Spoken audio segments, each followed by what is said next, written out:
The Core Connection. I'm Mira Rubin here with you on Enlightened World Network, and today's topic is the web of life. We may consider ourselves as individuals, we may experience moments of loneliness and isolation when in fact we are inextricably connected to one another as human beings, to the natural world, and we really truly reside within the web of life. So today we're going to talk about that. But before we get started, let's take, oh, hi, Roslyn, welcome. So good to have you joining us this morning. We're going to just take a couple minutes to get present before we start talking about our topic. So let's take a deep breath in through your nose and hold it. And imagine clean, crisp oxygen flooding your lungs, flowing into your bloodstream, nourishing all your cells, all your organs, bringing vital life energy to your body and being. And as you exhale, exhale any tension, stress, negativity, fatigue. And now let's take another deep breath in through your nose and hold it. This time, imagine brilliant bright light lighting you up from the inside out, illuminating, electrifying, and energizing all your cells, all your molecules, your electrons, creating a brilliant beam of light and energy from your heart out into the world. And as you exhale, exhale any remaining tension, stress, negativity, fatigue. And now let's press our palms together, vigorously rub your hands together to feel the friction, the temperature, the pressure, the motion, the tickling and tingling when you stop. And allow all those sensations to bring you present right here, right now, into this remarkable physical form that enables us to experience life. Welcome, welcome, welcome. So today we're talking about the web of life and really the interconnectedness and the interrelatedness of, of life itself and of us within it. And I think it can be all too easy to fall into a place of isolation, of loneliness, feeling like we're on our own in the world. And the truth is that we are inseparable from, maybe even one with, we might be able to say, all of natural life. We can't have an experience of our senses without some kind of connection to at least the illusion of the external world, including other humans, including nature, animals, circumstances, the forces of nature, whether they be gravity or temperature or precipitation or humidity. The fact that we experience the world through our senses, by definition, is connection and relationship that we really, in this physicalness that we really can't escape. As long as we're having a sense-based experience, we're connected to something beyond ourselves. If we think about food and water and shelter, all of these elements are elements of connection. We can't breathe without being connected to the air, to the other beings that have breathed before us, that to the atmosphere, to the stars, even as they have disintegrated into our atmosphere and leave some contribution, some residue, even in the air we breathe and the water we drink and the fuels we use, the things we create, the objects we touch. The fact of our existence or our experiential existence is connected. I don't think that's something that we normally entertain as the case, as a reality. I don't think it's something that is typically part of our awareness, is the inseparability of us and our surroundings. And thinking about this web of life, we were talking the other day about being process. And with this web of life, if we can imagine this interconnecting web connecting everything to everything else, then we can see ourselves perhaps as process, like a flow, like water. We can see ourselves also as a thread in this great, magnificent web. Good morning, Dido. So good to have you here with us this morning. So while, within a web, it's essential that there be threads to hold it together, right? And we come and go as consciousness, right? We're born and then we die, and perhaps that consciousness continues, but that one thread in the web shifts its relationship to the rest of the web, right?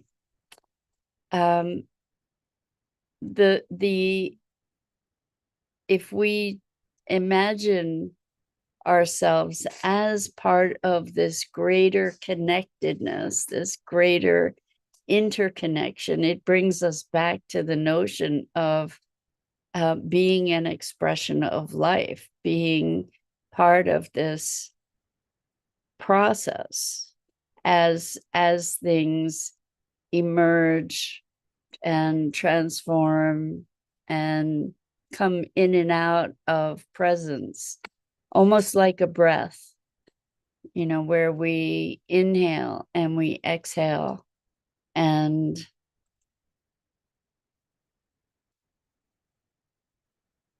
we live and into experience, and then we pass, who knows where, maybe into another dimension, into a greater whole consciousness, whatever it is, but it's part of this web, this interconnected, interwoven, inseparable, greater continuum that we are part of. And if we've been talking a lot about identity, but if we identify with that greater whole and we are part of the web, we're not separate from the web. So maybe what happens with the in-breath and the out-breath is that we manifest as a thread in the web, and then there's a breath where that thread dissolves, and then perhaps there's a new thread. These metaphors go only so far, I guess, but the point is that if we can presence ourselves to that relationship, if we can be living from that space of relationship and interrelatedness, there's a different sensibility that emerges than one where we see ourselves as isolated beings. There's a consideration or a connectedness and potentially an open-heartedness, a fullness, a wholeness that emerges when we can allow ourselves to be part of this greater thing, that we are one expression of this much greater tapestry that contributes essentially to that tapestry, but is not the tapestry itself.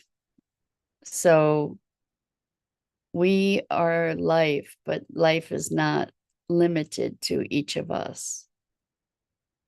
It's interesting that this is coming up for conversation so consistently, but I think it speaks to perspective and creating context, because that's really what we do in our lives. The unique expression that each of us is, the unique threads in this web that each of us are,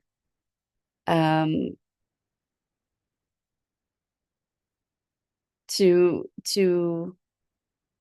be in service to life, to be in service to the web, is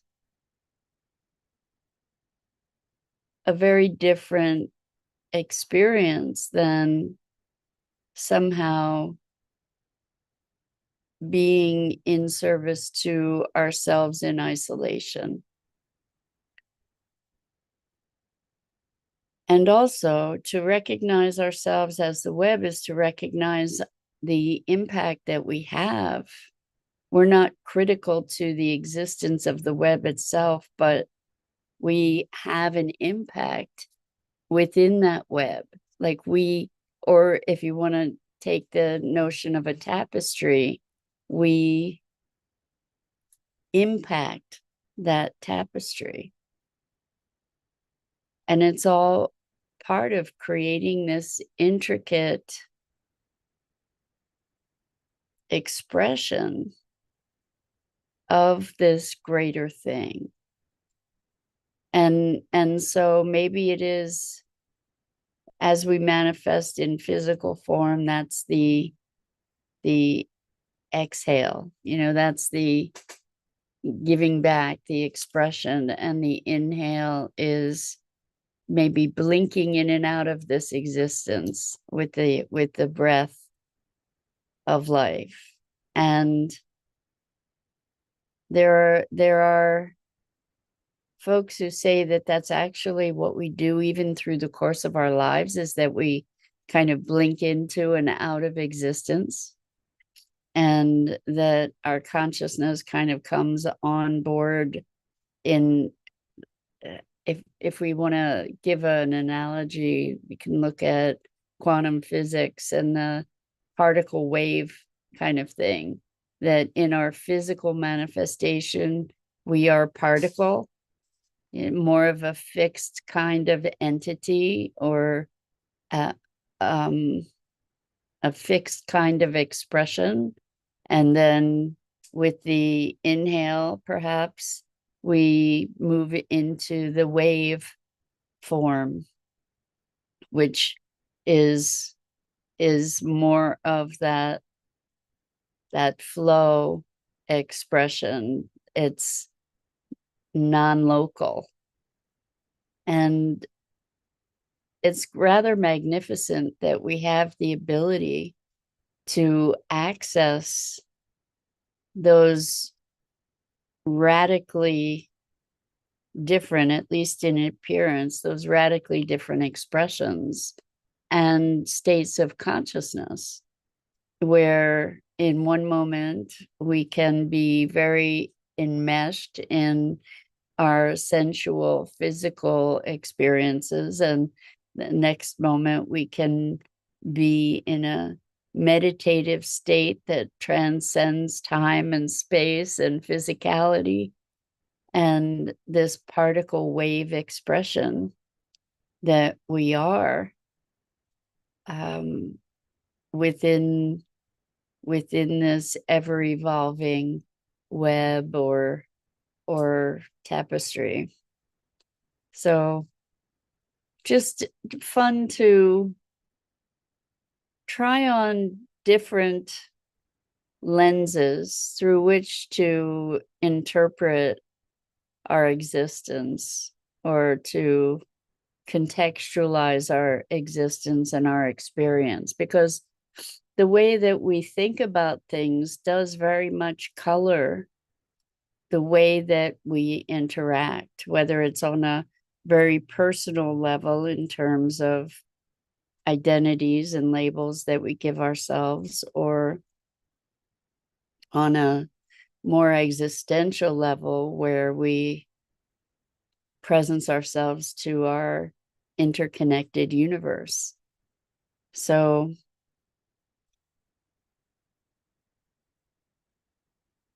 when we talk about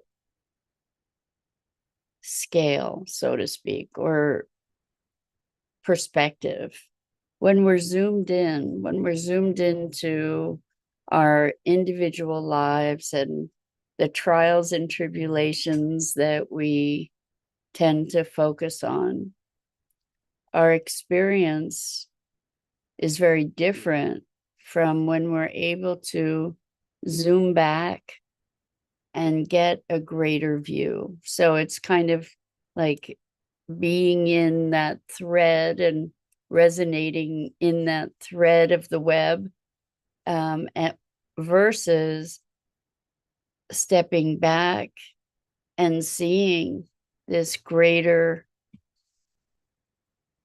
construct that we are integral to, with, and which influences us in ways that probably we don't even have awareness around. So how does that translate to our lives? I think that allowing ourselves to experience, to open ourselves to open our hearts to the experience of connection, of oneness, of a greater whole, shifts our being, shifts the frequency with which we vibrate in the world. And if we feel connected,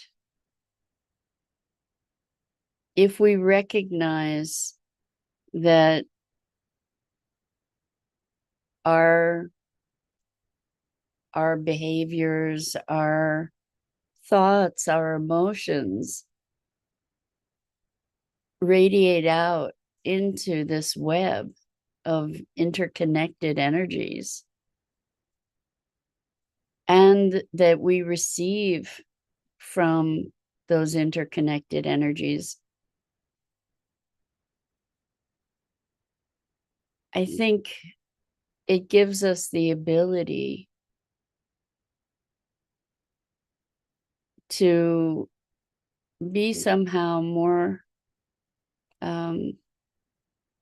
maybe more open-hearted, maybe more magnanimous, maybe more curious, more engaged, perhaps. When we are in isolation, when we believe that we are alone,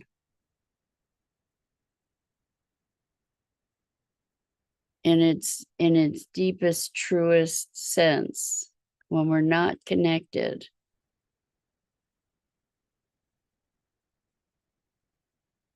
there's by definition othering, right? Because if I'm disconnected from you, you are separate from me. Rosalind says more receptive. Yes, I think so. I think that we are, from a space of connectedness, we're more heart-centered. I think that follows naturally, that we're part of a greater, what I'll call magic, and which for me is deep, deep wonder at how we are nature. So I remember, this is bringing to mind a conversation that I had with a client about connectedness to our bodies. And when we're disconnected, we disconnect from our bodies as well, because our bodies are connected to the world, to, we take in from the world, from oxygen, from water, etc., to survive, to function. And we were talking about being present in our bodies, inhabiting our bodies, being embodied, and how we can receive information, communication, guidance from our bodies, and that our bodies are part of this flow of life, part of nature. And it was so interesting because this person is very engaged in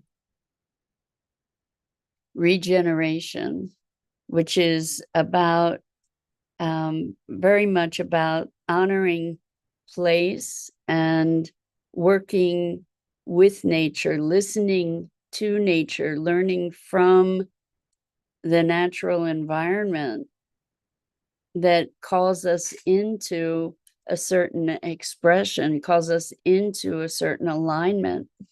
And this person said, and not about, by the way, dominating and controlling nature, but working in harmony with nature. And I think that's really maybe the essence of this conversation. But what they had a revelation, and the revelation was that we are nature. That when we try to dominate and control our bodies, we're trying to dominate and control nature rather than working together with, working in harmony with.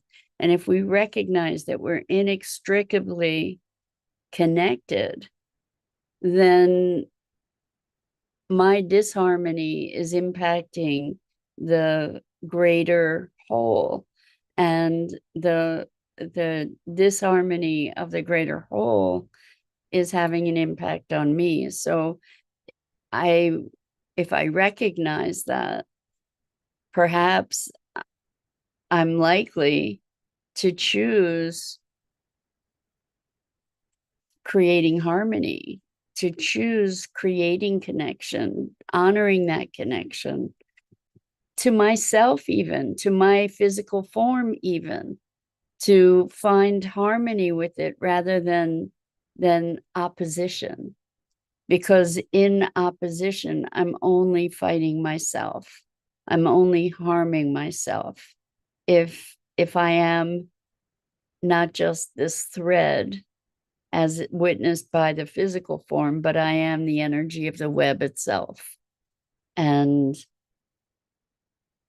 my way of being is part of the energy that flows through that web. So first of all, I think it feels better to be connected, to be able to presence ourselves to opening our hearts,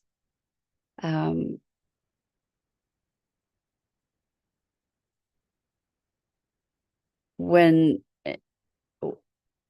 yeah, I think just see what it feels like to you. Try it on to notice the difference between feeling like an isolated entity or perceiving ourselves as an isolated entity versus perceiving ourselves as part of this greater interconnected, inseparable web.